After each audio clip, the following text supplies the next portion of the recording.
Hi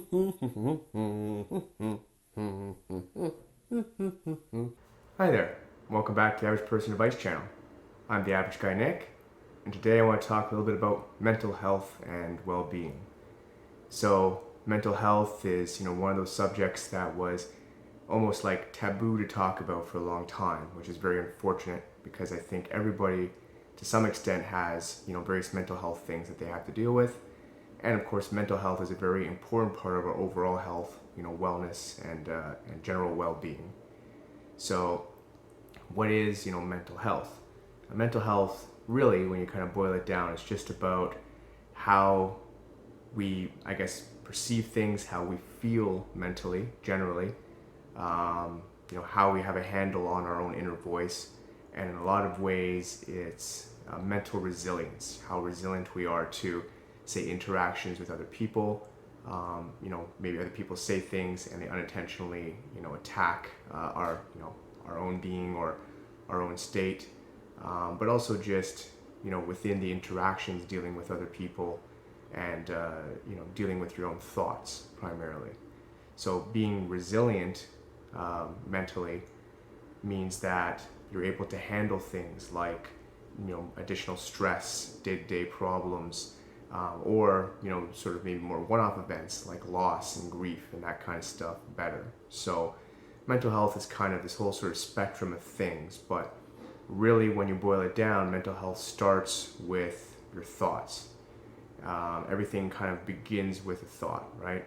You have a thought of something, and maybe it's a thought of yourself, a thought of somebody else, a thought of a situation, and then these thoughts usually trigger emotions of different kinds, and it's that combination of thoughts that then trigger emotions that then lead us to feeling a certain way. So, it's possible to feel happier, of course, possible to feel sad or angry, or just generally, overwhelmed and stressed and distraught. But all of those things come from the sort of emotions that are felt, that are triggered by thoughts that we have. And these things kind of go hand in hand. So when I talk about mental health, really what I'm talking about is having awareness of your thoughts, and then through that being able to not necessarily control your thoughts, because that's, I think, very, very difficult to do, but being able to see your thoughts almost. So when you have a thought, you're aware of it, and you realize what that sort of implication of that thought is to, yourself, for your own individual, mental health, your own individual situation. So for me, I find a lot of the time I'll have, what I like to call like an automatic negative thought. Situation will occur or something, and these sort of negative thoughts will pop into my head because of the situation. And usually for me, it's some form of self-attack or these kind of thoughts, right? I tend to put myself down, and that's something that I've been dealing with my own mental health.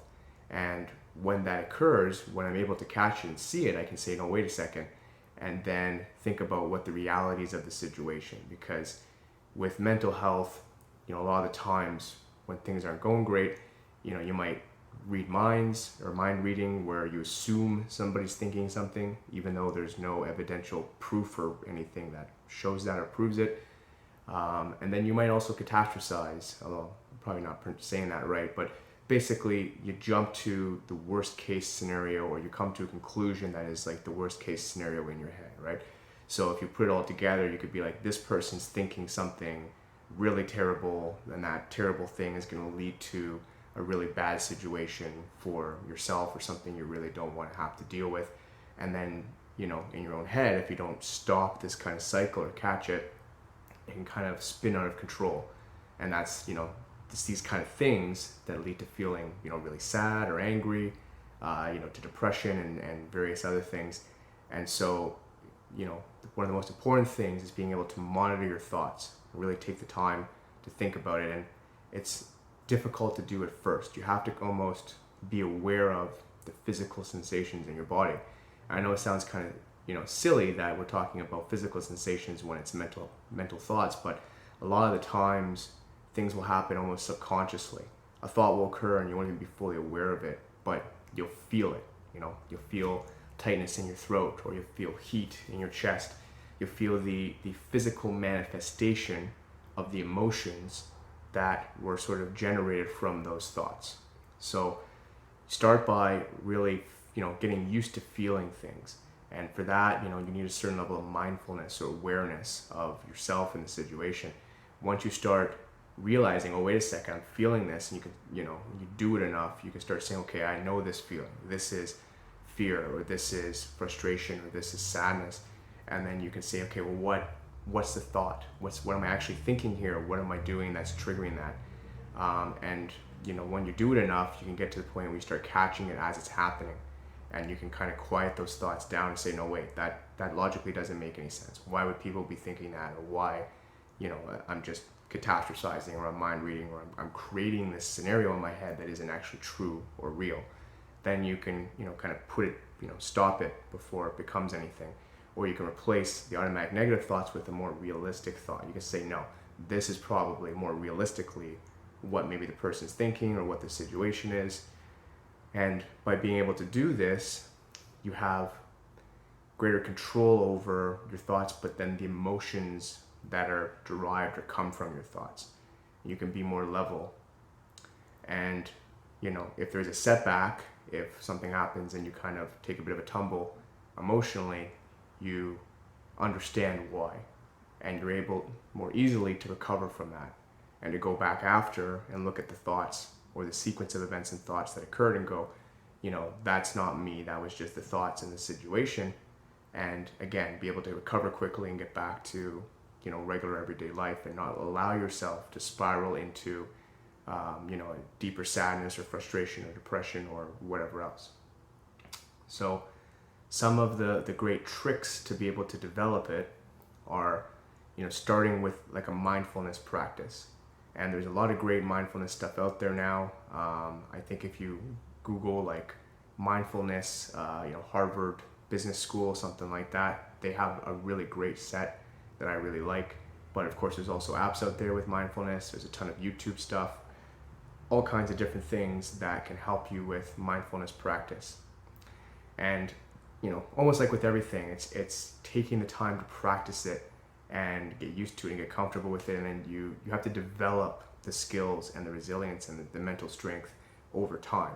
So getting started doing it as soon as you can is great, because, even if you're naturally a happy person, you're a mentally strong person and everything, sometimes life can give you a big kick. You can have a series of events, and it can just really take you down. I know people that have been, had been super happy for a big chunk of their lives, and then they have a big loss, and then that loss, there's kind of snowballs and there's something else, and before they can pick themselves back up, they're kind of free falling, And so it's important to try to start developing that, sort of the tools for mental health and the mental health resilience as soon as you can. So start by practicing some mindfulness.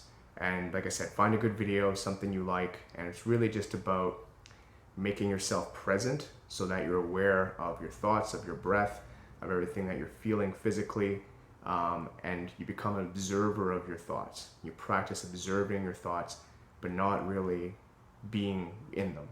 Don't hold on to the thoughts, but don't try to push them away. You just feel your thoughts, and you go through this, and it's this starting practice of mindfulness that will help you begin to start to see your thoughts and feel the feelings and see the connection between what feelings are connected to what thoughts. And then by being able to do that, it becomes a lot easier. And then there's a number of other tools, like you can record your thoughts. If you have a negative thought, write it down, and then later, if you're too busy, come back to it and think about, well, what was the situation, and why did that thought occur, and what was it in that thought that made you feel a certain way. And it's that awareness, that understanding of it for yourself, because your thoughts and your emotional response to those thoughts is probably going to be different than anybody else's, at least to some extent. So as you develop that and you learn it, it becomes a lot easier to understand it, to manage it, to control it. And if you do find yourself kind of falling down, to pick yourself back up, or even to be able to explain to the people around you, like, this is what I'm feeling right now, this is why I'm feeling it, and I just need some time or whatever. because emotional health is, or emotional health and mental health is no joke. You know, there's so many people that, so many suicides in the world just because of mental health problems. There's, like I said, I think everyone goes through grief and loss and aspects of it, regardless of how, happy they are in general or how good their life is. And so, like I said, understanding it and talking about it and being able to get rid of the stigma that's been around it for so long and feel comfortable and just saying, look, I'm not having a great day. I don't feel great right now. I'll get better, don't worry, but this is how I feel right now and I need some time to just sort through it, And we need to get to that point as a society to be able to, turn what is something that we have very limited tools and education and stuff on, to turn into something that is accepted, understood, and practiced. I mean, you should be able to practice mental health and do those activities and exercises just like physical health, just like being able to go to a gym. And the only way to get there is if we all, start that practice and aren't afraid to talk about it and realize it and move forward. So I want to wish everyone the best of luck in their mental health journey. It's extremely important. Like I said, don't be afraid to talk about it. Don't be afraid to research it. And, as a good starting point, start with some, awareness activities and mindfulness. And that's going to help you on your path towards whatever state or level of, mental health, understanding, and resilience that you want or need to get to. So I hope that was helpful in some way. That's what I want to talk about today. So I hope everyone is doing well out there, especially during the pandemic. And if you like the video, if you like the channel, please like and subscribe. I want to get this message out there to as many people as I can. So thank you once again. Average Guy signing out for now. And have a good day, guys.